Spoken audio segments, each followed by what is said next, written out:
donem pas a Montserrat Bailac, responsable de l'Arxiu de Televisió de Catalunya, i a la de la Pujolà, responsable de documentació de la xarxa audiovisual local, que ens presentaran aquesta experiència tan interessant que ara parlava en Francesc i de la qual esperem treure molt bones conclusions i poder-la aprofitar molt bé. Moltes gràcies. Moltes gràcies. En primer lloc m'agradaria donar les gràcies en nom de tots els membres del grup de treball a la Biblioteca de Catalunya i a l'Arxiu Nacional per haver-nos convidat a fer aquesta presentació. Avui volem presentar el grup de treball de documents audiovisuals per les televisions. Entre la Montserrat Bailac i jo mateixa mirarem de posar una mica en context tot el projecte, des de com s'origina, quines entitats i quines persones n'hem format part, quina és la metodologia de treball que hem seguit i els resultats obtinguts en forma de taules i la difusió que n'hem fet fins a dia d'avui. No entrarem en profunditat a detallar cada una de les sèries de les taules, perquè igual aquest no és l'objectiu, sinó que una mica la idea que teníem de la presentació és que sapigueu, tant si treballeu en un arxiu com en una televisió, que teniu una eina a l'abast que us pot ajudar i que us pot donar una base per fer aquesta selecció de material.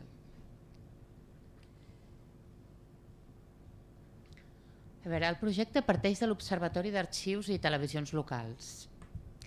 M'agradaria posar una mica en context l'Observatori perquè és un ens que va néixer el 2008, fruit d'un conveni que van signar 4 entitats, que són l'Associació d'Arxivers de Catalunya, l'Arxiu Nacional d'Andorra, l'Ajuntament de Girona de la mà del Centre de Recerca i Difusió de la Imatge d'aquesta localitat i la xarxa de comunicació local, que és un ens que dona suport a la comunicació local tant a ràdios com a televisions.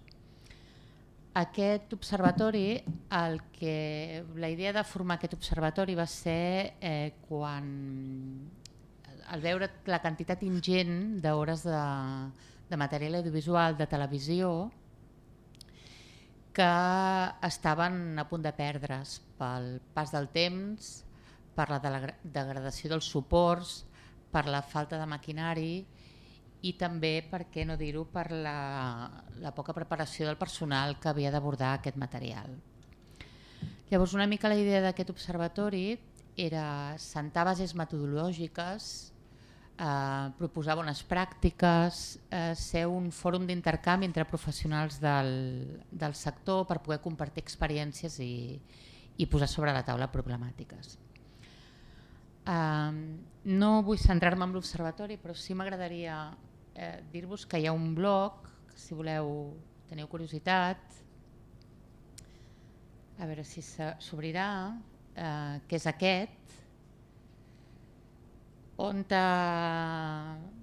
pengem tot tipus de material, hi ha enllaços, trobareu recursos, hi ha les presentacions de les trobades que fem, en vam fer una a principi d'aquest mes, i que sapigueu que això existeix si teniu curiositat. El 2014, a la reunió que es va fer anual, que es va fer a Andorra, hi va assistir el senyor Lluís Cermeno, que és secretari de la Comissió Nacional d'Accés, Avaluació i Documental. I en aquella reunió, parlant del tema de la selecció de material audiovisual, es va fer la proposta de crear aquest grup de treball. I el 2 de desembre del 2015 es va resoldre la creació d'aquest grup de treball dins de la Senat. I la majoria de vosaltres sabreu el que és la Senat, però m'agradaria fer un petit apunt. Des del 1990 la Senat és l'òrgan que avalua la documentació de les administracions públiques de Catalunya. Una de les seves principals funcions és elaborar taules d'avaluació i accés documental i vetllar pel seu compliment.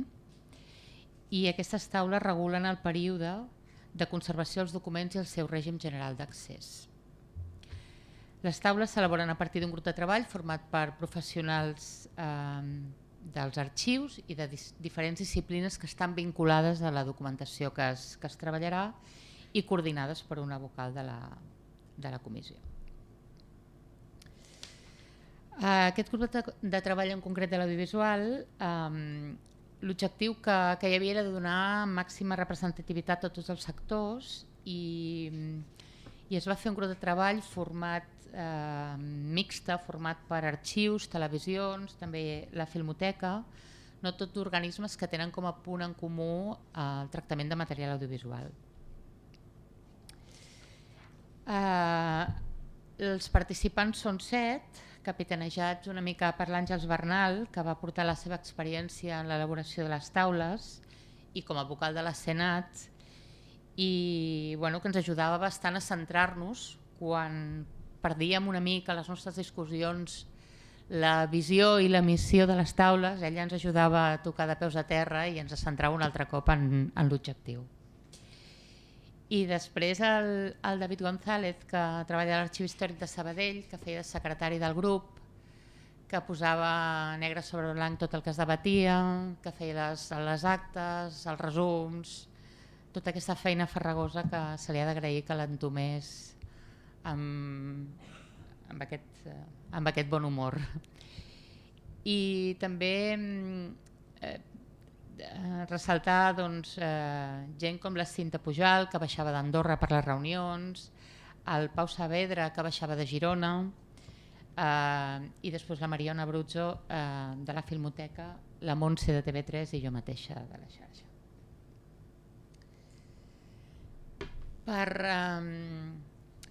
Per començar a posar-nos en matèria, el punts de partida que vam agafar per començar a treballar va ser el clàssic, no? Després de revisar la bibliografia, vam agafar aquest clàssic estándares y procedimientos recomendados para la selección y conservación de material de programas de televisió, que això va ser publicat el 98 per la FIAT, que és la Federació Internacional d'Arxius de Televisió, que sempre s'ha considerat que era un document molt genèric, però que ens servia com a punt de partida per a algunes, i que hem fet servir, per exemple, per la selecció dels bruts de càmera, que vam trobar que era interessant.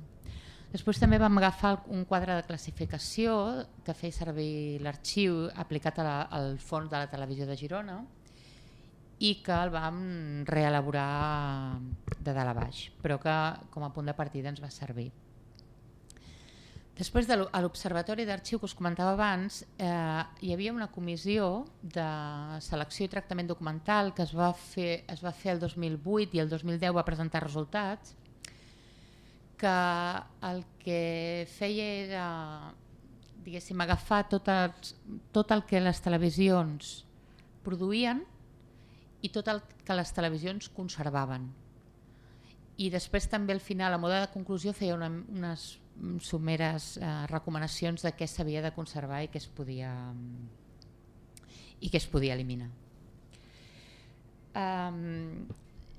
Després, finalment, l'experiència professional basada en el treball diari de cada un de nosaltres, cadascú des del seu punt de vista, des de Televisió Nacional, televisions locals, Filmoteca, arxius, cadascú des del seu abordatge professional també van ajudar a enriquir les taules.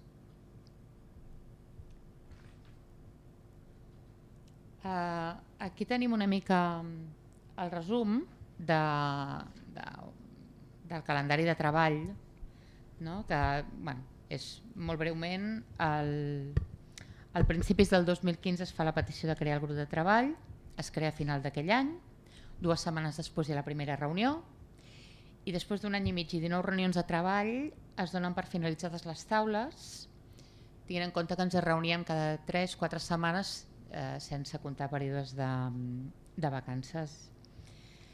2 anys més tard de la petició es presenten a la Comissió Nacional d'Accés i Avaluació i el 26 de febrer d'aquest any es van aprovar i ara el que restem pendents és que siguin publicades al DOC. I ara ja entrant una mica més amb la metodologia, el primer que vam elaborar va ser aquesta proposta de classificació on hi ha 5 grans àrees, informatius, programes, comercial, disseny i còpia legal, i tota una sèrie de sèries documentals vinculades a cada una de les àrees. A l'àrea d'informatius entren tot el que és vinculat als serveis informatius. A l'àrea de programes trobem tots els formats que apareixen a la grella televisiva. A l'àrea comercial, tota la mèdia generada per la promoció dels programes i per la publicitat.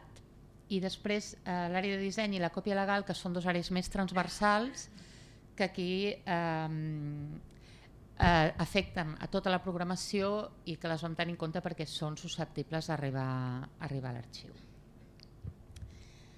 Aquesta proposta de classificació va portar també forces discussions perquè, si us hi fixeu, per exemple, no hi ha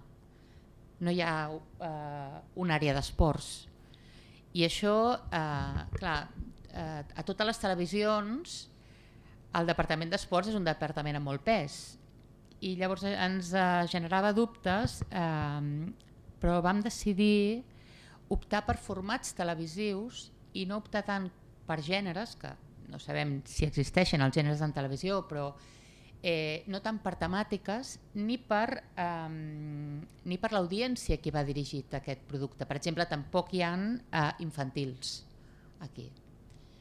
Llavors vam decidir que seria molt més senzill si el que fèiem és una classificació de formats i llavors, per exemple, el tema d'esports, si és un informatiu esportiu, tractar-lo com informatiu, i si és un debat sobre algun tema esportiu, tractar-lo com a debat i no incloure esports, perquè si incloíem esports havíem d'incloure política, medicina, tecnologia, ciència, i podia ser una proposta de classificació massa llarga i massa poc clara. Un cop definides aquestes àrees i aquestes sèries, ens vam posar a definir les tipologies documentals. És a dir, quin tipus de documents podíem trobar dintre de cada una d'aquestes sèries que veiem aquí, informatius, reportatges, entrevistes. I vam definir 6 tipus de tipologies documentals que un cop començant a treballar amb aquest tema també ens vam donar compte que no teníem un vocabulari comú entre tots els que formaven part del grup de treball per definir aquestes tipologies documentals. El que per la Montse eren originals, per mi eren bruts i per la Marion eren descarts. Llavors vam decidir que s'havia de definir, que s'havia de clarificar molt bé què era cada cosa, i per això també hi ha aquest apartat d'altres denominacions perquè tothom que abordi la taula sàpiga de què estem parlant en qualsevol moment. I ara passo la paraula a la Montse, que ella us explicarà la proposta de disposició.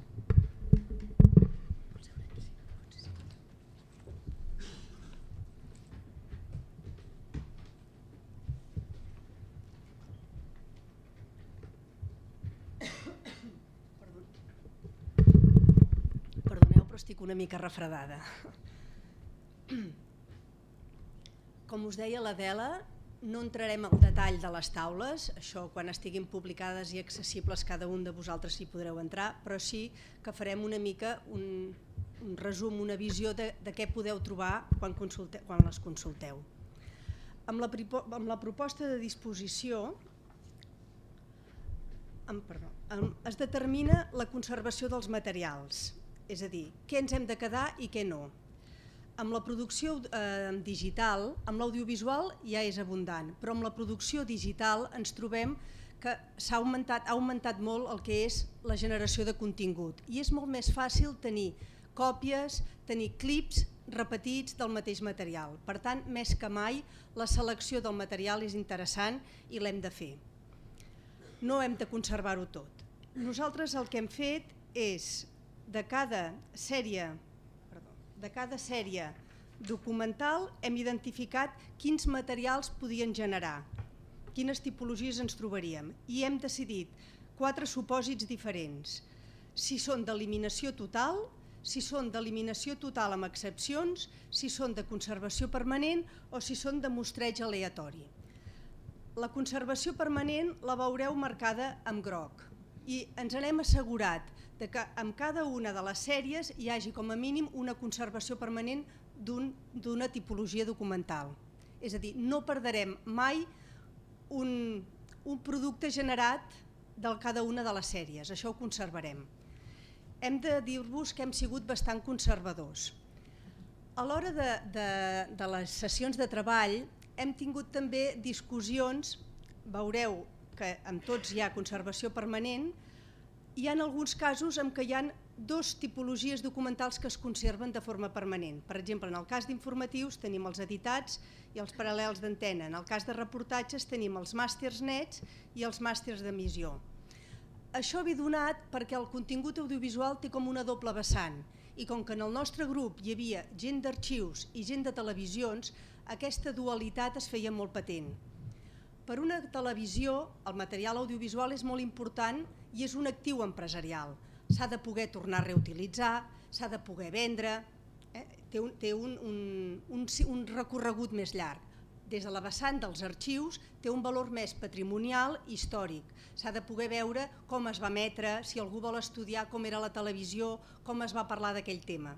Per tant, ens vèiem obligats a mantenir, per una banda, en el cas, per exemple, dels documentals i reportatges, els màsters nets. Nets vol dir que no tenen cap postproducció, que són les imatges tal qual es van emetre, però sense cairons, perquè això pot servir per reutilitzar o per vendre. I també ens vèiem obligats a mantenir el màster d'emissió, perquè allà hi teníem les identificacions dels entrevistats, tots els cairons i elements de grafisme que acompanyaven aquella emissió. Això ens hi hem anat trobant al llarg de l'avaluació de totes les sèries documentals.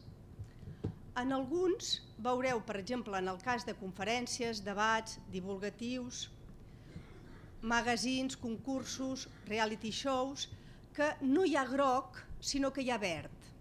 En aquest cas, deixem una mica la decisió a l'arxiu o a l'empresa que hagi d'avaluar què vol fer, si conservar-lo de forma permanentment o fer un mostreig selectiu. Per què? Perquè considerem que hi ha programes com un magazine en què es fa en un mateix set televisiu, on té una estructura repetitiva, on només canvia la persona a qui entrevisten o el tema en què es parla i que potser no val la pena guardar, amb el cost que això té, tota la sèrie que es produeix. Llavors, l'entitat pot decidir, doncs jo guardaré els entrevistats internacionals perquè són interessants o els que parlen d'un tema determinat que m'interessa pel meu centre. Aquí és on cada entitat decidirà quin criteri aplica. Per això no està en groc, sinó que està en verd. I hem anat fent tots els animats, la ficció, els videoclips, tots hem anat fent, o sigui, de cada sèrie direm els originals de càmera, els eliminarem, els màsters nets, què en farem, els editats, de cada un de les sèries hem anat definint què és el que faríem en cada cas. L'únic que no té ni groc ni verd és la sèrie que n'anomenem telebotiga i comercials telefònics, que són aquests, els tarots, les telebotigues, que d'això considerem que si tu fas un mostreig, que no cal que sigui gaire ampli, no perdràs informació ni contingut. I amb la còpia d'emissió diària, una cosa que el que ens hem plantejat al llarg del grup de treball és que aquestes taules potser van més dirigides a arxius que reben col·leccions audiovisuals que no a televisions que gestionen el seu arxiu de producció. Els arxius audiovisuals normalment reben aquestes col·leccions quan la televisió local tanca, quan una productora tanca i van a l'arxiu i diuen mireu, hem tancat, ja no continuem el nostre negoci, us deixem aquí les cintes. I moltes vegades les cintes que arriben als arxius són justament aquesta còpia d'emissió diària, que són uns VHS, normalment la gravació en baixa resolució de tot el que s'ha anat emetent. Aquestes, malauradament, moltes vegades és l'única col·lecció que arriben als arxius de les televisions locals. Per això que, en el cas de que només sigui aquesta la col·lecció, evidentment serà de conservació permanent. No hem entrat a valorar, cada vegada més, com que dèiem, la gestió d'aquest material ingent que produeix la producció digital és immensa. Hem de seleccionar, hem de determinar quin valor audiovisual té valor i on hem d'enfocar el nostre esforç per preservar-lo. Per tant, des del grup de treball s'ha decidit que no entraríem en tot el material que no està produït per la pròpia companyia o empresa. Tot el material del que no disposa copyright no es guardarà. El que no tinguem ni possibilitats de tornar-lo a difondre, ni que el puguem vendre, per tant no té un recorregut, i que sigui, per exemple, moltes vegades les pel·lícules de cinema, les sèries o documentals que es compren i no es tenen els drets, o les notícies d'agències d'informació que te'ls ofereixen perquè tens un conveni però que tu no en tens els drets. Tot aquest material no està avaluat en les taules, només el de producció pròpia. I tampoc no hem avaluat, hem considerat que no era l'objectiu del grup de treball, avaluar tot el material d'acompanyament que genera tot aquest material audiovisual. Penseu que quan es fa un documental, una sèrie o un informatiu, hi ha escaletes, hi ha scripts, hi ha guions, tot aquest material d'acompanyament no l'hem avaluat. Hem considerat que era una feina que hauria de fer un altre grup de treball que hauria de sortir. Hem identificat que no hi és. Em va fer gràcia que ahir a la presentació d'en Pio en parlava i que en el seu gràfic hi sortia el tractament de tot aquest material, però que no és habitual trobar-lo en el workflow d'un departament de documentació.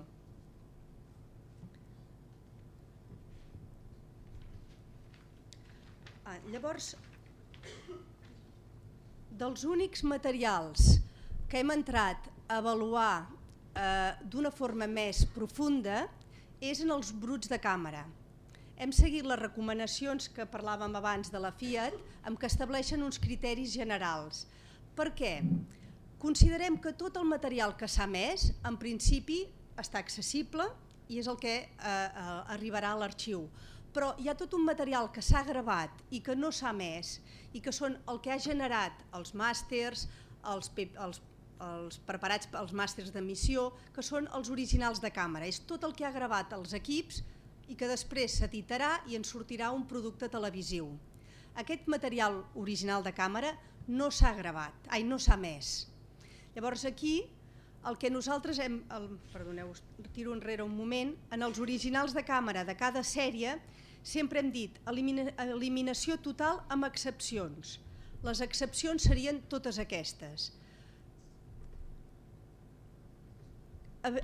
Són criteris molt generals però són molt entenedors. És a dir, quan eliminarem?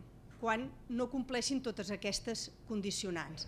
Si un material ens ha costat molt d'aconseguir perquè els permisos de gravació d'entrar en un local, en una casa particular, són molt costosos. Per tant, no serà fàcil tornar-hi a entrar. Aquests els guardaríem. Quan apareix gent que és molt rellevant o té un interès públic, els guardarem. Quan s'han fet servir màquines especials o recursos costosos tècnics, com ara imatges aèries, submarines, amb drons, doncs aquesta segurament també serà un valor afegit que ens farà guardar aquest material. Quan tinguem imatges originals que ens mostrin fets excepcionals, desastres naturals, catàstrofes, aquests segurament també serem més curosos a l'hora de seleccionar. Quan siguin materials exclusius, igual no estan molt ben gravats, però mostren un fet que no és irrepetible, doncs igual el conservarem malgrat tinguin uns defectes de gravació.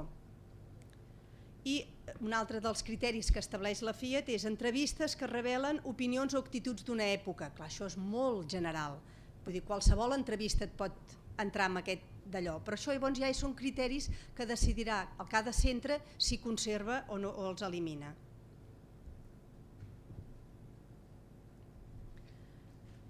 Com dèiem, amb la proposta d'accés, considerem que tot el material que ha sigut emès, i pel fet d'haver estat emès, ha de ser accessible, perquè ja ha sortit amb antena. Però hi ha altres materials que llavors hem definit 4 règims d'accés, que serien A, B, C i D. Aquests 4 Aquests 4 supòsits van des de l'accés lliure, un accés lliure amb possibles restriccions excepcionals va de més a menys, accés lliure amb restriccions i l'accés restringit. Tot això ve lligat en què el contingut audiovisual conté dades que poden ser personals, que poden condicionar l'accés i la reproducció d'aquest material. Hem de ser molt curosos en donar segons quin tipus d'accés, especialment amb els originals que no han estat emesos. Perdoneu.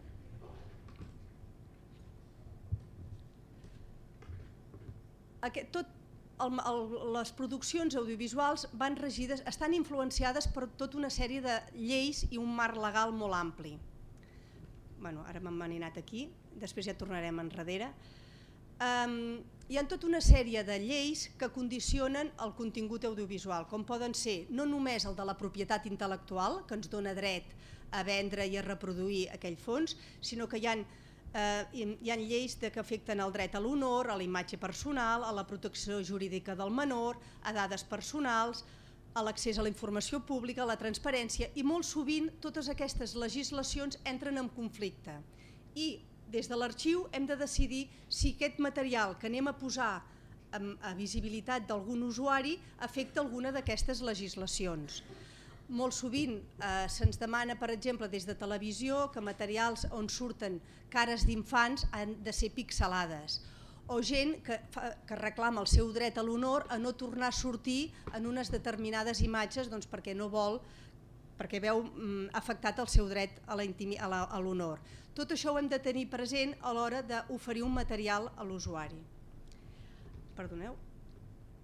Tot això ens ha donat al final aquesta proposta d'accés on tenim totes les sèries documentals i on veiem tots els originals, les diferents tipologies i quins tenen accés A, accés B, accés C i accés D. Fixeu-vos que hem sigut el màxim oberts possibles, considerem que s'ha de donar accés a tot el material i que accés restringit no n'hi ha cap que estigui en supòsit. N'hi ha el 2+3, el 2+3, però que va amb la possibilitat de reutilització, no pas amb l'accés de visualització.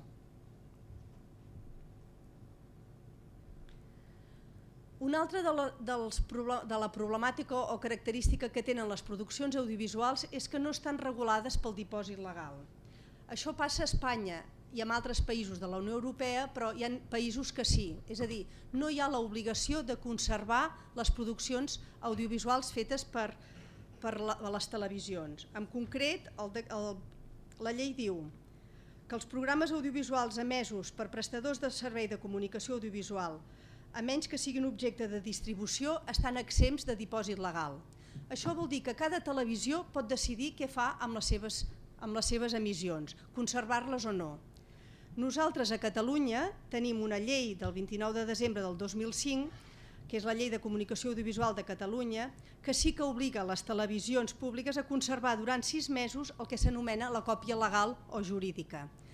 Això vol dir que durant 6 mesos tu has de poder ensenyar el que has emès en cas que el Consell Audiovisual et reclami perquè hi ha hagut una denúncia o perquè hagis de demostrar que tu has complert amb els objectius del teu mandat. És l'anomenada còpia legal que dèiem que molt sovint és l'única que arriba en els arxius. El que passa és que no estableix amb quina qualitat ha d'arribar aquesta còpia legal i en general la qualitat que arriba és en baixa, per tant serveix per visualitzar però no serveix per reutilitzar aquest material. No repassarem totes les lleis que hem anomenat, però com veieu se'ns complica el panorama quan hem de complir totes les obligacions a què estem obligats. Una de les primeres coses que vam fer quan vam començar a treballar va ser intentar saber si a nivell internacional existien unes taules com les que nosaltres anàvem a preparar. I el que hem trobat són recomanacions genèriques de certs organismes i televisions, però que no arriben al detall que nosaltres hem arribat a les taules de dir dels originals que conservarem, dels màsters d'emissió que conservarem, sinó que són recomanacions per fer la selecció. Us n'hem passat unes quantes per si volguéssiu algú ampliar. Tenim des del Sound and Vision d'Holanda, l'Institut Nacional de l'Audiovisual, la Cinemateca de Quebec, la CBC també en té, l'UCLA, però ja us dic, són recomanacions generals, no arriben al detall de que algú pugui fer servir aquesta taula per dir, vale, això em recomanen eliminar-ho, això em recomanen quedar-m'ho.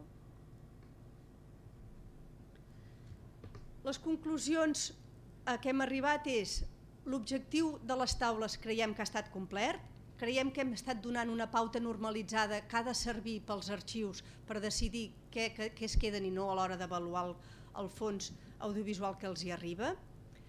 Sabem i som conscients que és una declaració de màxims, és a dir, que hem anat a ser més conservadors que no a afavorir l'eliminació, però que cada institució haurà d'aplicar les taules amb les mesures possibles dels seus recursos i els seus criteris propis. Hem estat sempre batallant amb aquest criteri de mantenir l'equilibri entre el valor de documentació d'arxiu per l'arxiu que el rep i el valor de reutilització des d'un arxiu de televisió. I això ens ha fet que moltes vegades haguem de duplicar la conservació de material. Això que us dèiem també, que amb la recerca internacional hem vist que no existeixen unes taules similars, que no entren en detall, i hem identificat també la necessitat de fer un glossari per tenir un vocabulari únic, el que us deia l'Adela, que parlaven moltes vegades, estàvem discutint i després dèiem però tu n'hi dius així, doncs així estem parlant del mateix, que diferents centres parlen amb diferents nomenclatures, i la necessitat de fer tot aquest tractament de la documentació textual que va relacionada amb aquests continguts. Ens hem reafirmat amb la necessitat de que seleccionar és necessari, de que cal seleccionar i eliminar per no comprometre l'eficàcia i l'eficiència dels arxius. Hem de conèixer la col·lecció que anem a avaluar, hem de saber quins materials tenen valors per poder decidir què eliminem. I un cop hem decidit eliminar, no tenir la mala consciència de dir ho he eliminat, això és irreparable. Som conscients de que no es pot conservar tot, els recursos són limitats i hem de decidir on posem l'esforç.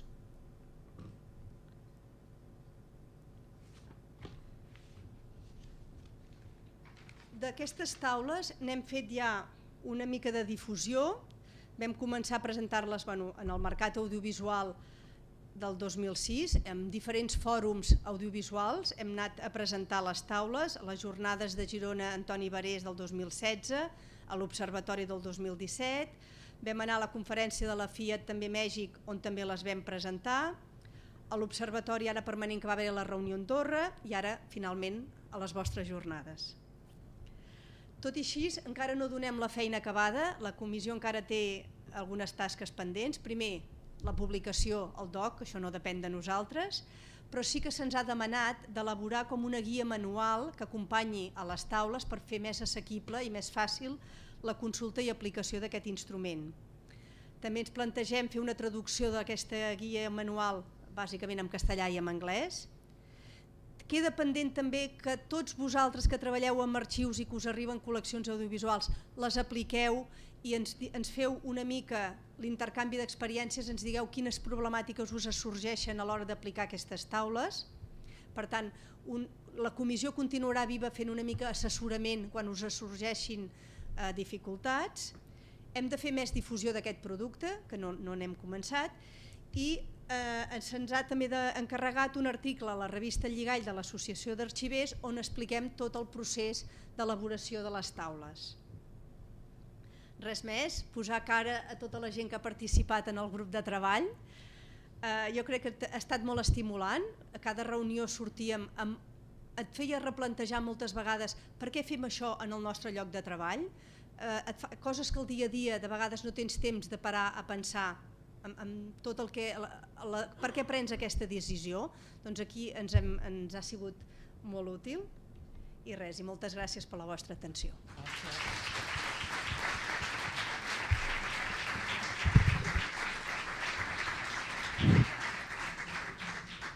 Si algú vol fer una pregunta. quedat tot molt clar.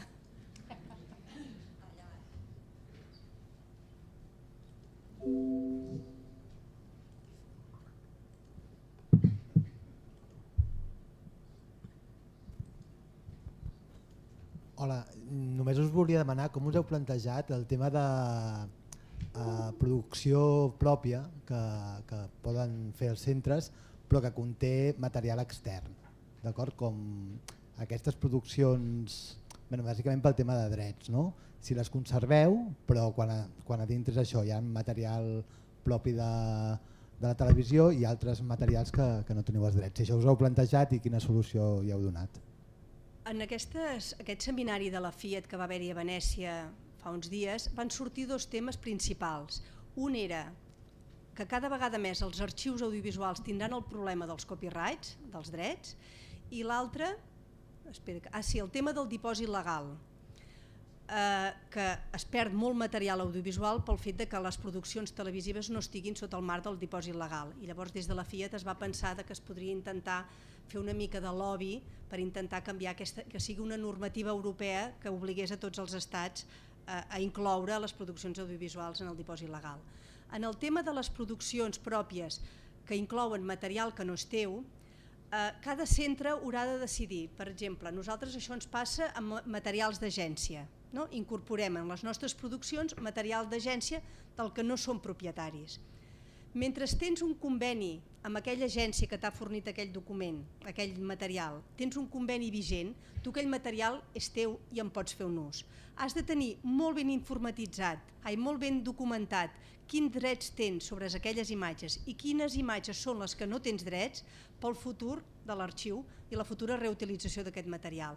Es veu cada vegada més la necessitat d'incloure amb les metadates descriptives les metadates de copyright, a part de les metadates tècniques, perquè no n'hem parlat perquè no és el cas, no és el tema, però tot el tema tècnic amb la digitalització, lluny de facilitar-nos l'existència, ens l'ha complicada més, perquè hi ha moltes càmeres, molts paràmetres de gravació que això, de cara als arxius, ha d'entrar també en la fitxa descriptiva, és a dir, no en tenim prou amb un títol, amb uns descriptors, amb un resum, sinó que hem d'identificar quin és el material que no és nostre, de qui és propietat i quin contracte tenim o quin acord hem arribat amb aquell que ens ha cedit aquestes imatges per aquesta producció.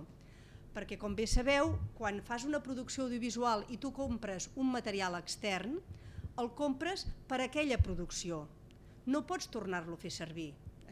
Quan comprem una fotografia a l'Arxiu Nacional, la comprem per a aquell documental en concret i per dos passis o per emetre per Catalunya, però no pots després tornar a fer servir aquella fotografia per un altre programa. Per tant, tot això ha d'estar ben documentat en el nostre sistema MAM. Alguna qüestió? Jo, felicitar l'Adela i a la Montse per la presentació i només dir, perquè com que estem fent difusió ara del producte, però estàvem dient que està pendent de publicar-se la guia i que encara no s'ha publicat el doc, per a la gent que tingui interès, dir-vos que al blog de l'Observatori, a les taules resum que heu pogut veure així amb unes pantalles molt ràpides però que hi ha molta informació, doncs ho teniu tot allà penjat de manera temporal per si ho voleu mirar amb més calma o teniu una necessitat de començar a aplicar ja en els vostres centres, només que tingueu aquest recurs a la mà. Alguna més? Doncs molt bé, passem ja... És aquí a la dreta, us demanem que no us mogueu per tot l'arxiu perquè hi ha gent treballant, us quedeu a la zona, ja hem posat uns murs per limitar, el que vulgui sortir a fumar tranquil·lament, no?